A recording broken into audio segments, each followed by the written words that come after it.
Amigos primatas, aqui é mais um vídeo meu no canal História é Ciência, dando continuidade à série Os Intelectuais Brasileiros. No primeiro vídeo eu falei sobre Caio Prado Júnior e para fazer uma breve lembrança, né, Caio Prado Júnior foi um dos líderes, né, do Partido Comunista Brasileiro, fez oposição a Getúlio Vargas. Escreveu muitos livros, um deles é a História Econômica do Brasil e a Formação do Brasil Contemporâneo, né? Teve um atrito, né, com Gilberto Freire, né, como eu já citei no outro vídeo.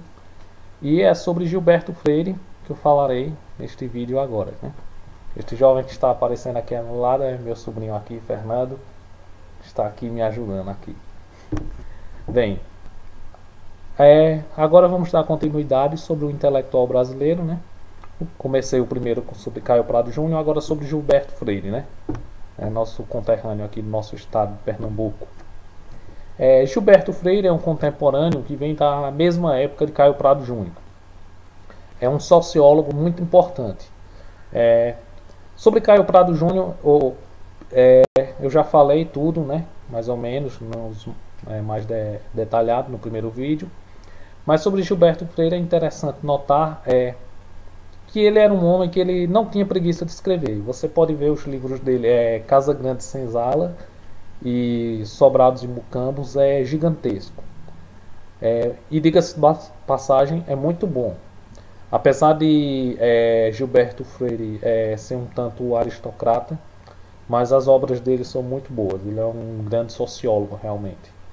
E diga-se de passagem, né? Ele foi aluno de Franz Boas, né? Acho que é o pai da antropologia, um dos deuses da antropologia, né? Um cara que é reverenciado na antropologia. Ele foi aluno de Franz Boas, então ele tinha que ser bom. Ele tinha por obrigação ser bom, realmente.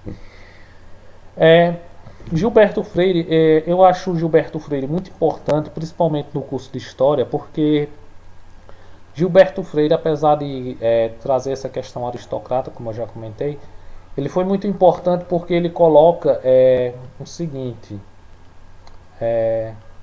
ele desmistifica muita coisa. Por exemplo, até a década de 30, havia muita gente acreditando que tinha o sangue puro, aquela coisa, e ele coloca bem claro nos seus livros, em seus depoimentos, que a formação nacional, né, a formação de nós brasileiros é uma formação mestiça. Então nós somos misturados. Temos os portugueses, mas temos negros, temos negros que vieram da Angola, da Etiópia, Moçambique, Camarões, Nigéria, várias regiões ali da África, outros povos da Europa além dos portugueses, embora a maioria seja portugueses, né, porque fomos colonizados por Portugal, e os índios, né, que já habitavam a colônia.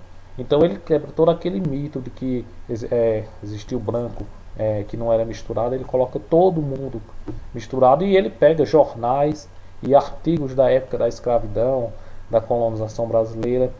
Sobre a escravidão, ele, no seu livro Anúncio de Escravos nos Jornais Brasileiros no século XIX, ele pega registros de jornais da época, onde conta detalhadamente como os escravos viviam, que não eram muito condições dignas de se viver. Muitos acabavam adoecendo cedo demais, problemas nas mãos, né, nos dedos, nas articulações, nas pernas. Tanto os maus tratos como os trabalhos braçais serem muito forçados, acabavam adoecendo muito.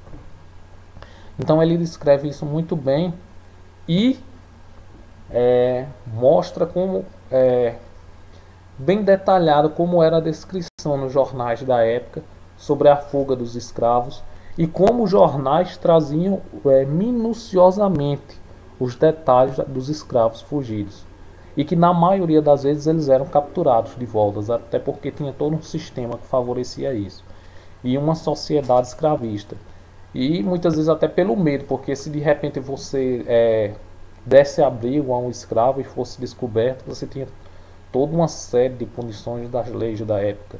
Só com o decorrer do tempo a sociedade foi modificando e a escravidão foi sendo abolida. Então Gilberto Freire ele é muito importante por isso, porque ele traz esses detalhes assim sobre a colonização brasileira, a fuga de escravos, as doenças que os escravos tinham, né? A obra dele é vasta sobre a questão de saúde, né? Dos escravos, até dos senhores. E outra, diga-se passagem, por mais, como eu disse, por mais que ele seja visto como um aristocrata, é muito interessante que muita gente defende, né? Principalmente antigamente, mas ainda hoje existem. Eu não vou dizer, como muita gente faz, o que eu acho um absurdo, colocar todo o mal do Brasil em cima de Portugal. Os portugueses trouxeram muita coisa ruim realmente em sua colonização. Mas nós já somos independentes de Portugal desde 1822. Nós estamos em 2016. Então não podemos culpar o nosso subdesenvolvimento, associá-lo exclusivamente a Portugal. Né? Isso é muito feio. Isso é muito feio. Entendeu? Já faz anos que nós estamos independentes de Portugal, então não vamos jogar toda a culpa em Portugal, não. Vamos assumir a nossa culpa atual, né? Vamos, no caso, o Brasil contemporâneo. A nossa opinião política atual ou a falta dela, né? Não vamos ficar jogando só nos portugueses, não. Mas é verdade, os portugueses eles trouxeram realmente muita coisa ruim também, é inegável, né? Eles escravizaram, né? Roubaram muitas coisas daqui, levando para lá, para Portugal. Depois fez aqueles acordos comerciais que beneficiou mais a Inglaterra, né? Devido à proteção que a Inglaterra deu à família real portuguesa, né? Na época da Guerra Napoleônica. Mas existiam os defensores de que os europeus, e no caso aqui do Brasil, Portugal, veio trazer uma civilização, né, ao Brasil. Ele faz uma crítica que Portugal trouxe a civilização, né? A sífilis, que é uma doença sexualmente transmissível, devido ao abuso que muitos senhores faziam, né, com as escravas, né, e tudo mais, acabou acarretando essa doença, uma contaminação, e isso era colocado como quem os negros trouxeram, né? Não, quando a depravação moral era mais parte aí sim dos brancos, né, dos portugueses, do que dos escravos, né? Então é bom também não colocar também Portugal assim como Portugal ou qualquer outro lugar da Europa que veio trazer a civilização à América, até porque, por exemplo, no caso da Espanha, eles destruíram o Império Espanhol lá no México, por exemplo, eles destruíram muita coisa que os astecas tinham, que eram muito mais avançados que os europeus em matemática, em astronomia. Então tem que rever esse conceito de civilização, de civilizado, né? Bem, era só isso que eu tinha a comentar. Eu espero que o vídeo esteja bom. Agradeço a todos. Quero que se inscrevam no canal, quem ainda não se inscreveu. Clica aí que gostei. Comente aqui no YouTube, aqui embaixo. Dê algumas sugestões. Na página no Facebook, História é Ciência.